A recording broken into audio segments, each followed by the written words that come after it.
Here's the deal. There's no such thing as getting rich quick or getting rich easy. And there sure as hell is no such thing as passive income. However, building a real online business from anywhere is most definitely real. I personally started back when I was in law school with literally just $3K to my name, which quickly turned into just $1K after a couple months of running the business unprofitably. And now fast forward a couple years later, our SaaS company's done over $1 million in sales. And this is coming from someone that lives in a third world country. So if I could do it, I'm sure you can as well. You'd think you need a lot of money, huge audience, or some unlearnable skills, but this literally could not be further from the truth. So I'm going to show you the Make Money Online engine that made me my first $1 million starting from absolute zero. And it's not one of those that I used ages ago and it's not applicable anymore. I'm literally using the same exact strategy to grow another software company that I'll talk to you here in a bit. But first, let me be honest about what the journey will look like for you. It's going to be an absolute grind. There's going to be endless nights of no sleep, but you have to grind it out.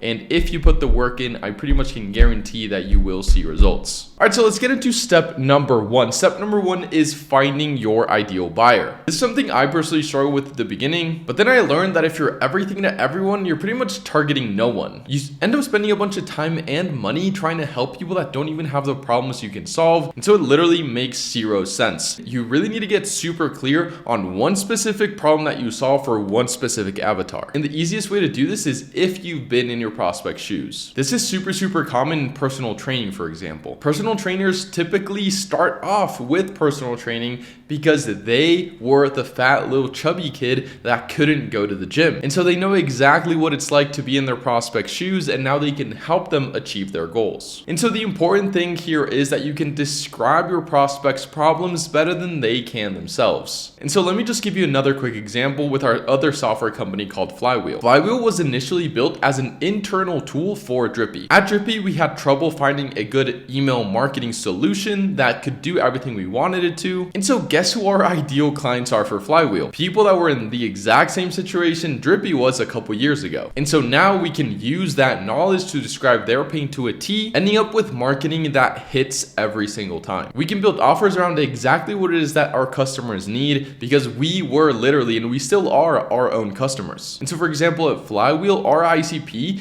is new SaaS companies that have zero email flows built out. And yes, it does have to be that specific. The more specific you get, the better it'll be. And you know, you've probably heard of this advice a ton. The riches are in the niches, and you've probably ignored this advice, but I highly recommend that you don't, because again, if you're doing marketing towards everyone, you're really not hitting anyone specifically, and it's just gonna be way harder for you to actually close deals. And so this brings me to step number two. Step number two is creating an irresistible offer. Now, if you're watching this, you probably know who Alex Hormozi is, and so I highly recommend you go back and check out his book, $100 Million Offers. But if you don't have time to go through that whole book, here's everything you need to know about how to make really good offers. Like literally just make it stupidly easy for anyone that fits your ICP to say yes to whatever it is that you're offering. And something to keep in mind is that your core offering does not need to be the one you go to market with. You can have a bunch of front end offers that get people through the door, and then you can upsell them, cross-sell them, whatever, into your main offerings on the back end. Understanding this concept of attraction offers and core offerings will literally make your life 10 times easier. You essentially just do whatever you can to get people through the door, and then once they've gotten value, then you can upsell them, cross-sell them, whatever on the back end to actually make your money there. If you're just starting out, this typically translates into you doing some sort of free work up front and then monetizing people on the back end if they want to continue with your services and you've previously given them value. Let me give you the example that we're running with Flywheel. Flywheel is a tool that allows SaaS companies to send event-driven emails to their users. And so our core offering is the recurring subscription that companies have to get in order to send emails on a monthly basis. But that's obviously not the offer that we're going to market with. We offer SaaS companies unlimited email flow buildouts. Depending on when you're watching this, it's either free or being done for a small one-time fee. Now, the reason this is a good offer is because number one, unlimited email flows, no one is giving out. And number two, agencies are charging at least $2,000 to $4,000 to get this done. We obviously charge way less than that. And the idea is to get a bunch of people through the door to actually start building out the MRR. Not so much to build out those one-time setup fees or just to do work for free, but rather we do work for free. People get a ton of value and then they stay on for a very long time with the subscription. And we're also running another front-end offer, and I'll just say it here in case it gives you you a couple ideas for what you can run for yourself. We're giving away everything we know about email marketing for SaaS companies in a 7-day 7-flow kit, and we're also adding a free copy of Alex Hormozi's new book, $100 Million Money Models. And so the idea behind this offer is pretty much the exact same. People get a bunch of value from us, then we can get them on the call, and then closing them is going to be way easier because they already trust us since they've already gotten value from us. And so now it's way easier to get them to say yes to a setup offer and then on the subscription offer. And again, there's a bunch of different ways of doing this. There's a bunch of different types of offers that you can run. You really can get really creative, but the premise is that you should be doing whatever you can to get people through the door, give them value, and then upsell them on the back end. All right, so now we are on to step number 3. Step number 3 is getting the right eyeballs on your offer. Now, there's a bunch of ways of doing this, but there's 2 main things that you need to decide before jumping in. Number 1 is what you're going to do.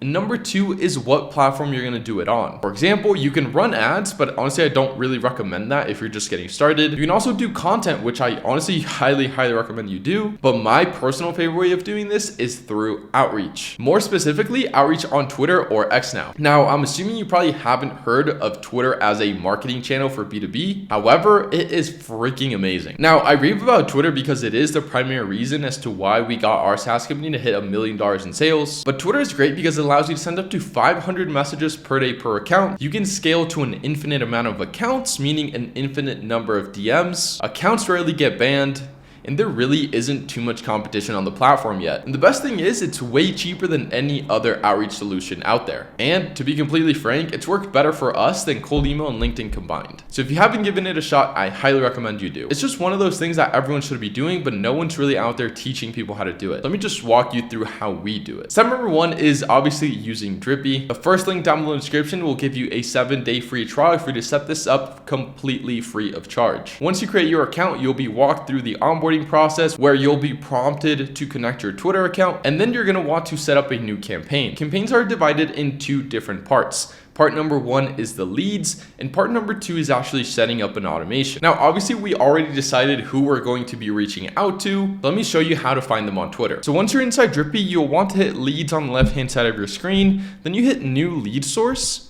and then you select the lead scraper. Now you can either add tweet sources or account sources. For this video, we're gonna do account sources. And essentially what this means is we can add any Twitter account to Drippy, and Drippy will find us every single person that follows that account and every single person that account follows as well. And so now we just need to figure out who follows your ICP on Twitter or who does your ICP follow. So for example, let's say we're reaching out to SaaS companies for Flywheel. I would probably either go after software development agencies, or I would go after someone that coaches people how to run SaaS companies. In this case, we can go after someone like Dan Martell, who has a coaching program for SaaS companies called SaaS Academy.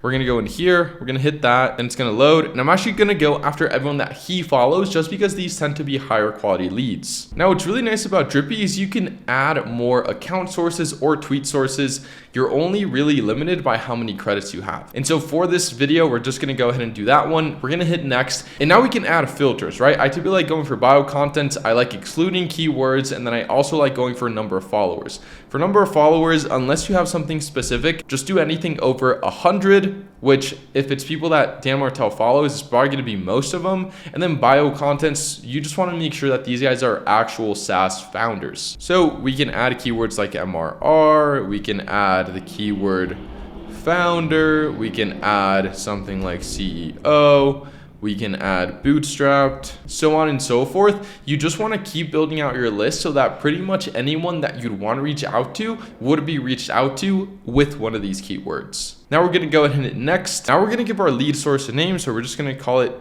Dan Martell demo. There we go. We're going to save it. Now we have the first part of our campaign done, which is setting up our leads. Now we need to set up an automation. To do that, we're going to hit automations on the left-hand side. We're going to hit add new. We're going to select Cold DM 2.0. We're going to hit next. For lead source, we just need to look up the one we just created. So there we go. We got Dan Martell memo. We're going to hit next. Now we're going to select the script personalizer option. We're going to hit next once again. Now for context, we're just going to let the AI know what it is that we do. I'm just going to say, we help SaaS companies send event-driven email flows to their audience. There we go. Now for script, we're going to say something like, hey first name, I put together a new welcome email sequence for company name. Mind if I send it over? There we go. Now we are going to add our variables in here just to make sure welcome email sequences for business name. What if I send it over? There we go. Again, the premise still stands. Obviously, we're not going to be making any money on this,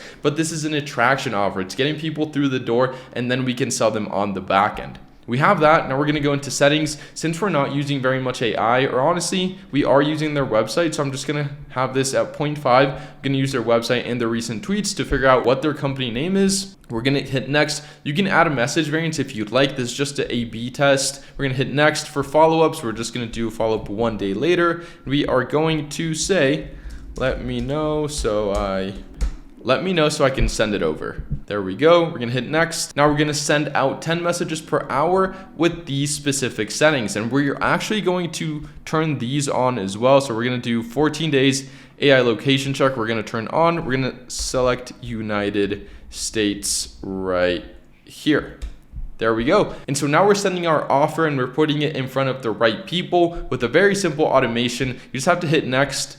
You give your automation name, so we're going to call it Dan Martell Demo. Now we're going to select my personal account. We hit create and we are sending. Now something to keep in mind is whenever you're doing social outreach, you want to be really, really careful about what your profile actually looks like. You want to focus on having a very clean profile picture, cover photo. You always want to have some sort of content and you want to have links in your bio that show people that you know exactly what it is that you're talking about. Essentially, you just want to frame yourself as an authority so that whenever someone gets your message, ideally it's a really good offer, they're interested, but they're going to click on your profile. If they don't like what they see on your profile, they're probably not going to reply. So you could have the most perfect script ever, but if your profile isn't dialed in, you will not see results. So make sure that you not only have great script, targeting, and offer, but that you also take care of your account. Okay, so now we can move on to step number 4, which is scaling what works. At this point, we know who we're selling to, we know what we're selling, and we know how to get their attention. So now the fun part begins. Now, essentially, you just keep going until you make it work for yourself. You make small improvements, you test out different offers until you figure out what works best for your specific scenario. And once you find something that's working, meaning something that's booking meetings for you left and right, you want to take advantage of that and scale that to the moon as fast as possible for however long you can. Offers and messages do fatigue, so once you find a winner, scale that to the moon, and then once that starts slowing down, then you want to keep figuring out what's going to work next. Now, it's completely normal for your first 50 to 100 and maybe even 1,000 messages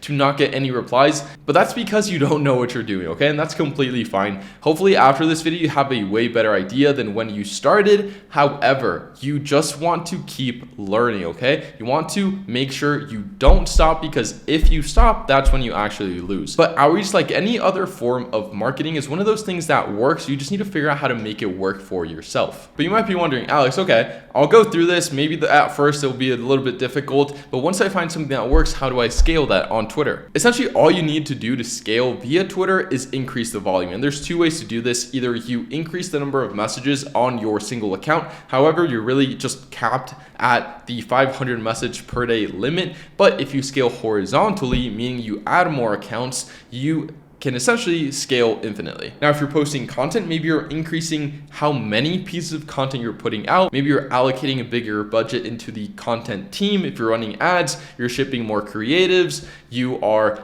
increasing ad spend, so on and so forth. Essentially, you just want to make sure you keep doing more and keep making it better and just have that cycle repeat itself. All right, so now if you follow this, you will start landing a bunch of sales calls. It's literally just a matter of time. And so the next skill that you're gonna want to learn is sales. I'm not gonna go super in depth into sales, but I'll just give you the best piece of advice I've gotten when it comes to the whole sales world. You are literally just hopping on calls and helping people make a decision. If you have a product or service that you genuinely think can help them, then it is your responsibility to let them know and to actually try and sell them. However, if it's the opposite, where maybe you do have a great product or service, but whoever you're talking to isn't the best fit, meaning you can't can't really help them, then let them know and don't sell them. If you do this, a lot of the sales anxiety will completely go away and you'll just be seen as more of a friendly helper. And obviously you can't expect to be good at this if you've never done it before, so just put in the reps and you'll get there. And that's it. Just do more reps and you'll be way on your way to making money online. And once again, the question isn't whether or not this works, it's how you can make it work for yourself. If you want to try out Drippy, first link down below in the description is going to give you a 7-day free trial. So I highly recommend you check that out. And I'll leave you with this video where I walk through what Alex Hormozi has to say about Twitter outreach. I think you'll find it valuable and I'll see you there.